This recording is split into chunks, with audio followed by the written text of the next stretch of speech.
About 4 million years ago, our distant ancestors did something amazing. Something that changed them forever. It is the moment for many that we made the leap from ape to man. Imagine then if somewhere very remote there lived human beings who had never made this leap. People who have somehow remained hidden from the wider world. In early 2005, scientists made an extraordinary discovery. A family that shouldn't exist.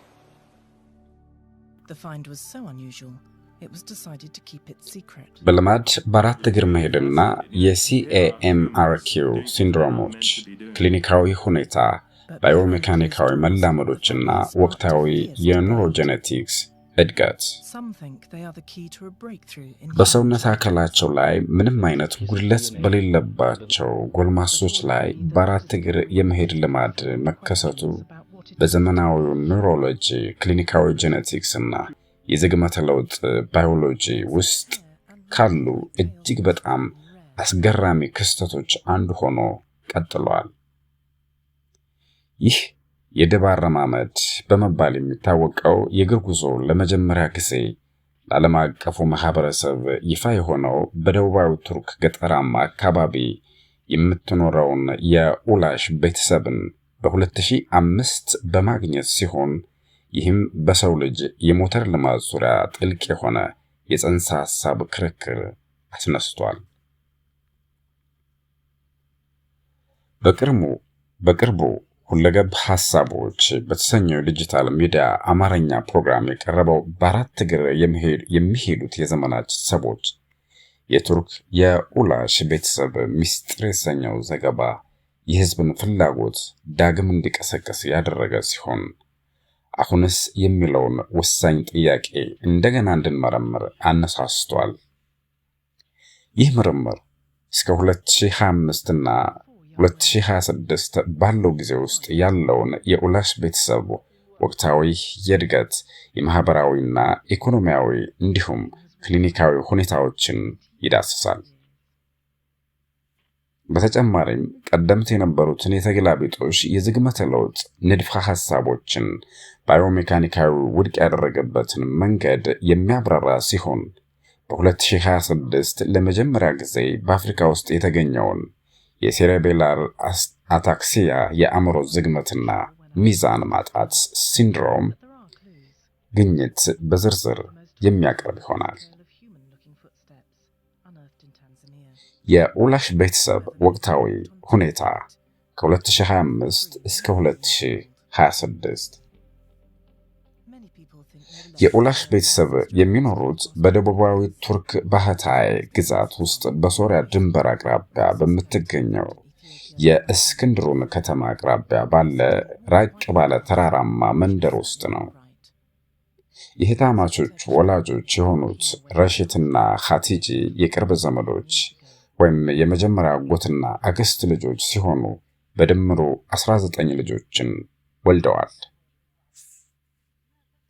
ከነዚህም መካከል አንደኛው በልጅነቱ የሞተ ሲሆን እስከ 2025 እና 2026 ባለው ጊዜ ውስጥ 18ቱ በህይወት ይገኛሉ።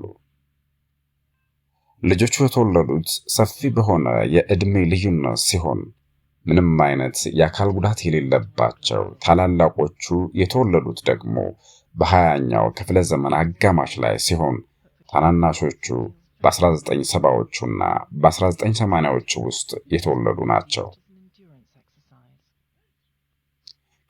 ከነዚህ ታናናሾች መካከል አራት እህቶች ሶፊያ፣ ሃጀር፣ ሰነምና ኤሚኔ እና አንድ ወንድም ስሙም ሁሴን በመባል በአጠቃላይ 5 እህታማቾች በአራት እግር የመሄድ ልማድ አለባቸው። 4 እህታማቾች፣ አንድ ወንድም። የዚህ ቤተሰብ የስነ ህዝብና ክሊኒካዊ መረጃዎችን በተመለከተ ቤተሰቡ የኩርድ ብሔረሰብ ተወላጅ ሲሆን ወላጆቹ የጋብቻ ትስስር የፈጠሩት በአባትየው በኩል የእናት እናት የወንድም ልጅ በመሆኑ ነው። በአሁኑ ጊዜ በሕይወት ያሉ 18 የቤተሰብ አባላት በግምት ከ30ዎቹ መገባደጃ እስከ 60ዎቹ አጋማሽ የዕድሜ ክልል ውስጥ ይገኛሉ። በዘረመል ጥናት በኩል የኡላሽ ቤተሰብ ችግር በክሮሞዞም ላይ በሚገኝና እስካሁን ባልታወቀ ሬሴሲቭ ሚውቴሽን ሳቢያ የተከሰተ ሲሆን ይህም ከሌሎች ክሮሞዞም ላይ ከሚገኙ ተመሳሳይ ሲንድሮሞች ይለያል። የቤተሰቡ አባላት መደበኛ ትምህርት ያላገኙ በመሆናቸው ግንኙነታቸው በኩርድኛ ቋንቋና በቤተሰብ ውስጥ በሚጠቀሙባቸው መሰረታዊ የእጅ ምልክቶች ብቻ የተገደበ ነው። የሚኖሩትም እጅግ በጣም ዝቅተኛ በሆነ የኑሮ ደረጃ ላይ ሲሆን ኑሯቸው የተመሰረተው በእርሻና በከብት እርባታ ላይ ነው። የሚኖሩበት አካባቢ ገደላማ፣ ወጣ ገባና ተራራማ መንገድ በመሆኑ የተጎዱትን ልጆች እንቅስቃሴ በመገደብ በአራት እግር የመሄድ ልማዳቸውን ይበልጥ እንዲያጠናክሩት አድርጓል። ቤተሰቡ በከፍተኛ ድህነት ውስጥ ይኖር ስለነበረ እናም ቀደምት የሕፃናት ሕክምና ወይም ማህበራዊ ድጋፍ ባለማግኘታቸው ልጆቹ በከተማ ውስጥ የሚገኙ ሕፃናት የሚያገኟቸውን የመጀመሪያ ደረጃ የእድገት ክትትል እገዛ አላገኙም። በዚህም ምክንያት በሕፃንነታቸው የጀመሩት ጊዜያዊ የድብ አረማመድ ወይም ቤር ክሮል የአካል ብቃት እንቅስቃሴ እድገት ውሎ አድሮ ለሁለት እግር መሄጃ ምትክ ሆኖ ለ10 ዓመታት ጎልምሶ ቀጥሏል። የቀድሞ የሚዲያ ዘገባዎችን ይህንን ሁኔታ የተገላቢጦሽ የዝግመተ ለውጥ ወይም ሪቨርስ ኢቮሉሽን በማለት ቢያጋንኑትም የታለሙ ክሊኒካዊ ጣልቃ ገብነቶች ግን የልጆቹን የመንቀሳቀስ ሁኔታ በእጅጉ ቀይረውታል። የሳይንስ ሊቃውንት ይህንን ግኝት ካወጡ በኋላ በቤታቸው ግቢ ውስጥ የመለማመጃ መሄጃ ዎኪንግ ፍሬምስ እና ትዩ አግዳሚ ዘንጎች ወይም ፓራሌል ባርስ የተገጠሙላቸው ሲሆን ይህም በየቀኑ ቀጥ ብለው እንዲቆሙ አስችሏቸዋል። በተደረገላቸው ቀጣይነት ያለው የአካል ብቃት እንቅስቃሴ ወይም ፊዚካል ቴራፒ እርዳታ ሁሴንን ጨምሮ በርካታ ህታማቾች ለአጭር ጊዜ ቀጥ ብለው መቆምና መሄድ ችለዋል። ወላጆቻቸው ረሽትና ሀቲጂ የልጆቻቸውን ሁኔታ በሃይማኖታዊ ይሁንታና በትጋት የሚመለከቱት ቢሆንም ከነርሱ ህልፈት በኋላ እነዚህን በአራት እግር የሚሄዱ ልጆቻቸውን ማን እንደሚንከባከብላቸው ከፍተኛ ስጋት አላቸው። አባትየው ረሺድ ለቀጣይ ክሊኒካዊ ምርምሮች ሙሉ በሙሉ ሳይስማማም ሆነ ሳይቃወም ጥንቃቄ የተሞላበት አቋም ይዟል። ይህንን ማህበራዊ መገለል ለመቅረፍ እና የኑሮ ክፍተቱን ለመሙላት የቱርክ የስነ ልቦና ባለሙያ የሆነችው ዲፌኒ አሩኦባ ወይም ዲፌኒ አሩኦባ የኡላሽ ፋውንዴሽን ወይም ኡላስ ፋውንዴሽንስ የተባለ የበጎ አድራጎት ማህበር ለማቋቋም በመንቀሳቀስ ላይ ትገኛለች። ይህ ድርጅት በማህበራዊ ክፍተቶች መካከል ድልድይ በመሆን ለኡላሽ ቤተሰብና በገጠር ለሚገኙ ሌሎች ተመሳሳይ ድጋፍ ለሚያስፈልጋቸው ቤተሰቦች ተመልሶ ማቋቋምና የሕክምና አገልግሎቶችን ለማቅረብ ያለመ ነው። በአራት እግር የመሄድ ባዮሜካኒካዊ ማብራሪያ የቱርክ ዝግመተ ለውጥ ባዮሎጂስት ኡነርታን ያወጣቸው የመጀመሪያዎቹ የሳይንስ ሪፖርቶች የኡላሽ ቤተሰብ አረማመድ ወይም ኡነርታን ሲንድሮም የተባለ የዝግመተ ለውጥ ወደ ኋላ መመለስ ነው ተብሏል። ታን ባቀረበው መላምት መሰረት የተከሰተው አንድ የዘረመል ሚውቴሽን ወይም ቆረጣ የሰው ልጅ ባለ ሁለት እግር የመሄድ የዝግመተ ለውጥ መስመር ያቋረጠው በመሆኑ ይህ አረማመድ የጥንት የሰው ልጅ አባቶች ወደ ሁለት እግር ከመሸጋገራቸው በፊት የነበራቸውን በአራት እግር የመሄድ እንቅስቃሴ የሚያሳይ ሕያው ማሳያ ነው ብሏል። ሆኖም ይህ የኋሊት ዝግመተ ለውጥ መላምት በዋና ዋና የዝግመተ ለውጥ ባዮሎጂስቶችና አንትሮፖሎጂስቶች ውድቅ የተደረገ ሲሆን የኡላሽ ቤተሰብ የድብ አረማመድ ለከባድ ሚዛን መዛባት ችግር የፈጠረ በጣም የረቀቀ ዘመናዊ የፊዚዮሎጂ መላመድ መሆኑን አረጋግጠዋል።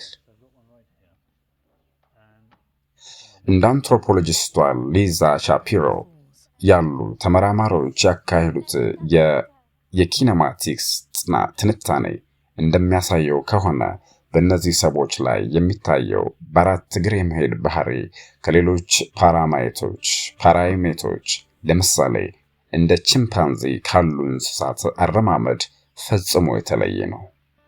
ዝንጀሮችና ቺምፓንዚዎች በአራት እግር ሲሄዱ በሰያፍ ቅደም ተከተል የሚጠቀሙ ሲሆን ይህም ማለት መጀመሪያ በአንድ በኩል ያለውን እግር ሲያነሱ ቀጥሎ በተቃራኒው በኩል ያለውን እጅ ያሳርፋሉ። በአንጻሩ በአራት እግር እንዲሄዱ የተጠየቁ ጤናማ የሰው ልጆችም ሆኑ የኡነርታን ሲንድሮም ያለባቸው ሰዎች የሚጠቀሙት በጎንዮሽ ቅደም ተከተል ሲሆን ይህም ማለት መጀመሪያ እግር ሲያርፍ ቀጥሎ በዛው በኩል ያለውን እጅ ያሳርፋሉ። ይህ የጎንዮሽ ቅደም ተከተል አረማመድ በሰው ልጅ የአጽም መዋቅርና የስበት ማዕከል ተለዋዋጭነት የሚወሰን ሲሆን ይህም አረማመዱ የዝግመተ ለውጥ ወደ ኋላ መመለስ ሳይሆን ለአካል ጉዳት የተሰጠ ተስማሚ መለማመጃ መፍትሄ መሆኑን ያሳያል። በተጨማሪም በአራት እግር በሚሄዱ ዝንጀሮችና በሰዎች መካከል ያሉትን ባዮሜካኒካዊ ልዩነቶች በዝርዝር ስንመለከት የሚከተሉትን ነጥቦች እናገኛለን። የእንቅስቃሴ ቅደም ተከተል ዝንጀሮች በሰያፍ ቅደም ተከተል ሲራመዱ የኡነርታን ሲንድሮም ያለባቸው ሰዎች ግን በጎንዮሽ ቅደም ተከተል ይራመዳሉ። የእግር እርምጃ ግን ቅንጅት ዝንጀሮችም ሆኑ የኡነርታን ሲንድሮም ያለባቸው ሰዎች ባዮሜካኒካዊ በሆነ መልኩ የተቀናጁ የሰያፍ ጥንዶችን ይጠቀማሉ። የክብደት ስርጭት ዝንጀሮች በጣቶቻቸው አንጓዎች ላይ በመደገፍ የሚሄዱ ሲሆን የኡነርታን ሲንድሮም ያለባቸው ሰዎች ግን መዳፋቸውን መሬት ላይ ሙሉ በሙሉ ዘርግተው የሚሄዱ ናቸው። የእጅ አንጓ መተጣጠፍ የዝንጀሮች አንጓል ለመውጣት የተመቻቸና መተጣጠፍ የማይችል ጠንካራ መዋቅር ሲኖራቸው የሰው ልጅ ጠፍጣፋና በቀላሉ የሚተጣጠፈው የእጅ አንጓ መገጣጠሚያ ግን እጁ ወደ ኋላ እስከ 90 ዲግሪ ድረስ እንዲታጠፍ የሚያስችል ነው። የአጽም አወቃቀር ዝንጀሮች ከሰው የተለየ የፓራይሜት አጽም አወቃቀር ሲኖራቸው የኡነርታን ሲንድሮም ያለባቸው ሰዎች ግን ዳሌና የእጅ አንጓ መላመዶችን ያካተተ ሙሉ በሙሉ ዘመናዊ የሰው ልጅ አጽም አወቃቀር አላቸው። የነርቭ ቅንጅት ዝንጀሮች የተለመዱ የፓራይሜት አከርካሪ ነርቭ ቅንጅት ሲኖራቸው የኡነርታን ሲንድሮም ያለባቸው ሰዎች ግን የአከርካሪ አጥንት ሴንትራል ፓተርን ጄኔሬተሮች መቋረጥ ይታይባቸዋል። ይህ የመላመድ የእንቅስቃሴ ሂደት በከፊል ከአከርካሪ አጥንት ውስጥ ከሚገኙት ሪትሚክ እንቅስቃሴዎች እንደ መረማመድ ያሉ ከሚያስተባብሩት ሴንትራል ፓተርን ጄኔሬተር ጋር መቋረጥ ጋር የተያያዘ ነው። የሴሬቤላር ሃይፖፕላዚያ ባለባቸው ግለሰቦች ላይ የነዚህ ማዕከላዊ አውታረ መረቦች ቅንጅት መጓደል በሁለት እግር ቀጥ ብሎ መቆምን እጅግ አስቸጋሪ ስለሚያደርገው የአከርካሪ አጥንቱ ራሱን በራሱ በማደራጀት የመንቀሳቀስ አቅምን ለመጠበቅ ሲል በአራት እግር የመሄድ ስልትን ይመርጣል።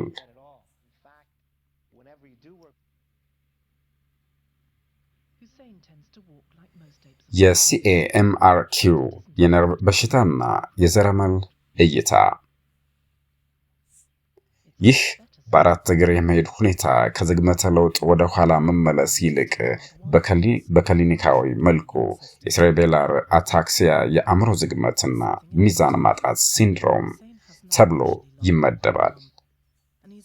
ከሲኤምአርኪው ጋር የተያዙ እክሎች ብርቅዬ የማይባባሱና በኦቶሶማል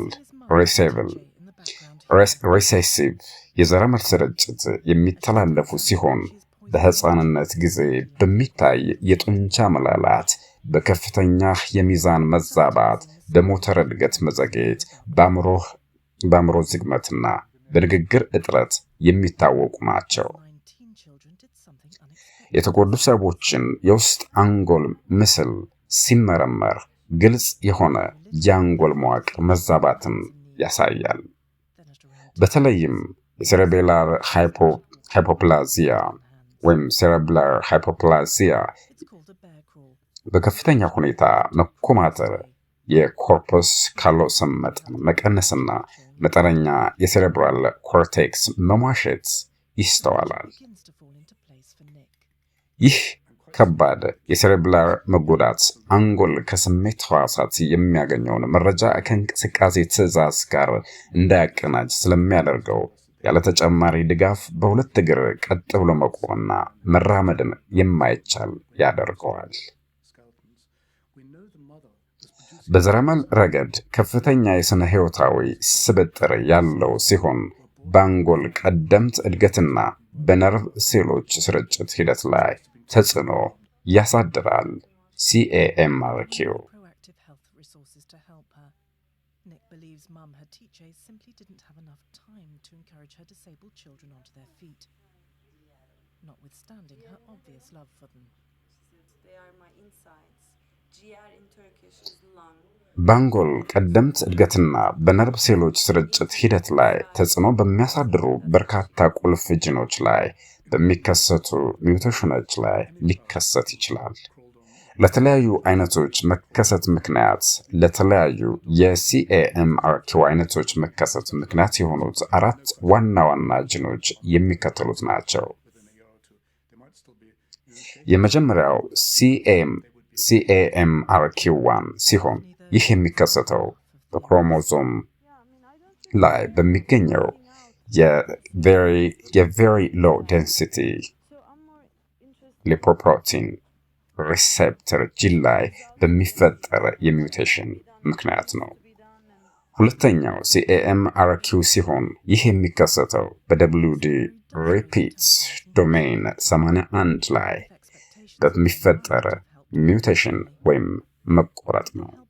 ሶስተኛው ሲኤምአርኪው3 ሲሆን ከካርቦኒክ አንሃይድሬዝ ጂን ሚውቴሽን ወይም መቆረጥ ጋር የተያያዘ ነው።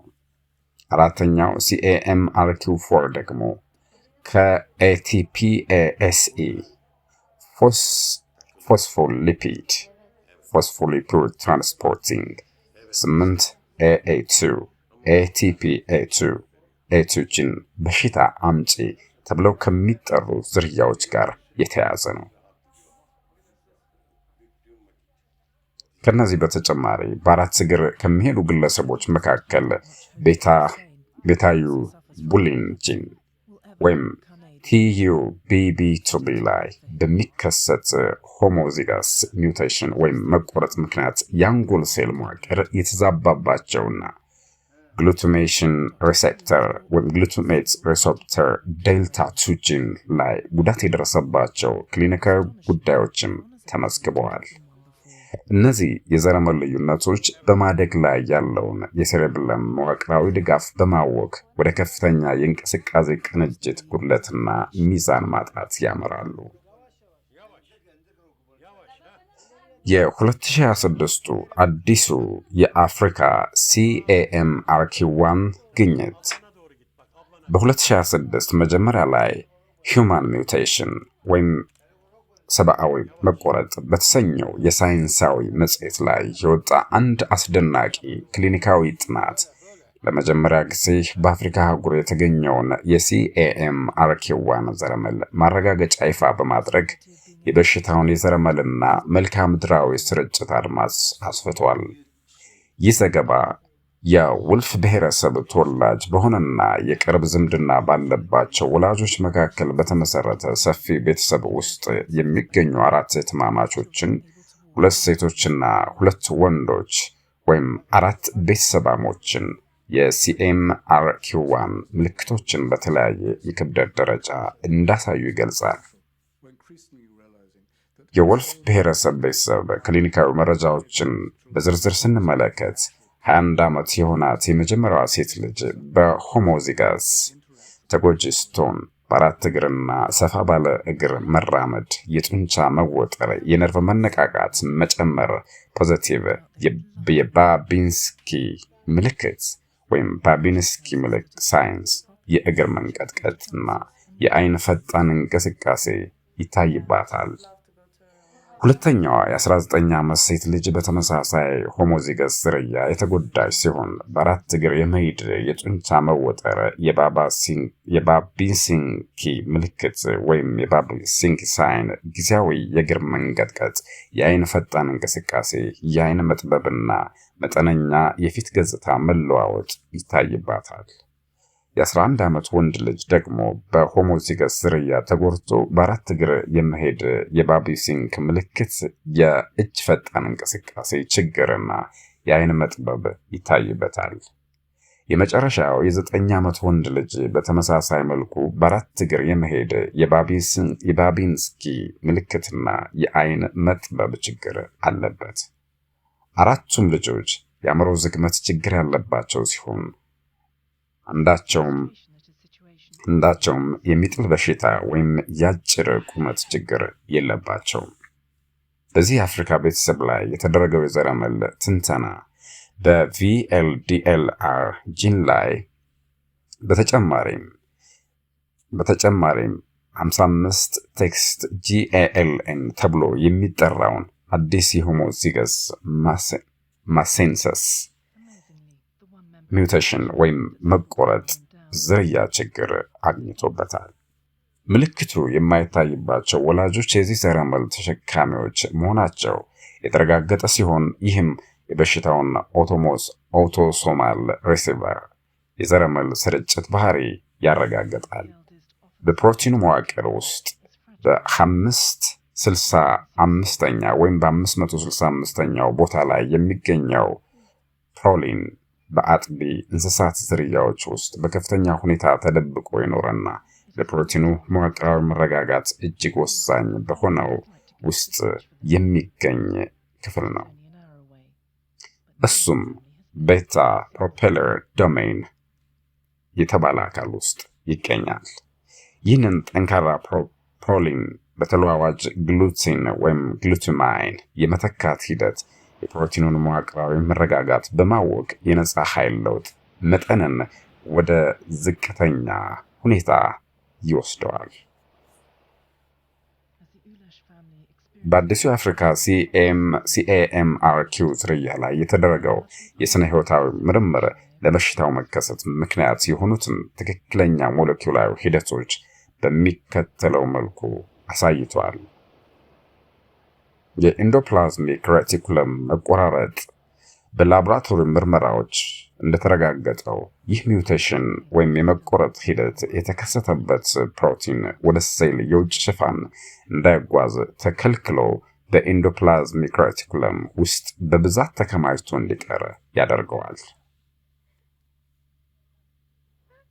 የግላይካን መታሰር ወይም ግላይካን ትራፒንግ የተደረጉ ምርመራዎች ኢንዶር-ኤች አሴይስ እንደሚያሳዩት ይህ ጉዳት ያለበት ፕሮቲን በኢንዶፕላዝሚክ ሬቲኩለም ውስጥ ባለ ያልበሰለ መዋቅራዊ ደረጃ ላይ ታስሮ የሚቀር በመሆኑ በጎልጂ መዋቅር ውስጥ ማለፍ አይችልም።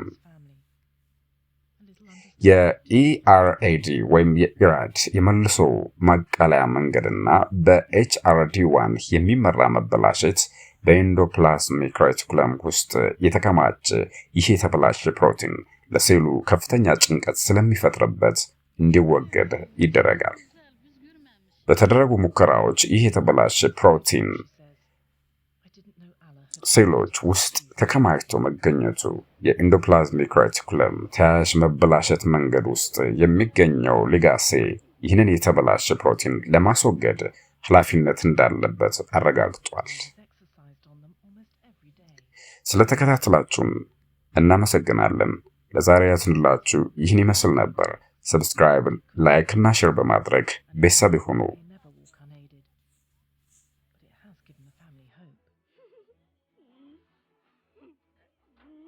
Imash has lost pounds and loves showing off her new balance skills. But there is no sign of Hussein. Dr. Ali didn't think he would ever walk upright. And at first we think maybe he doesn't bother. But then...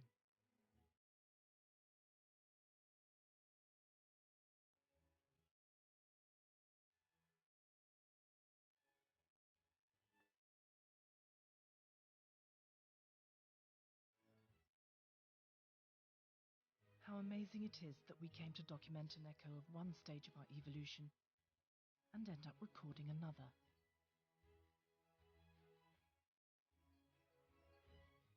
The extraordinary moment, lost in time, when our ancestor stood up and became a man.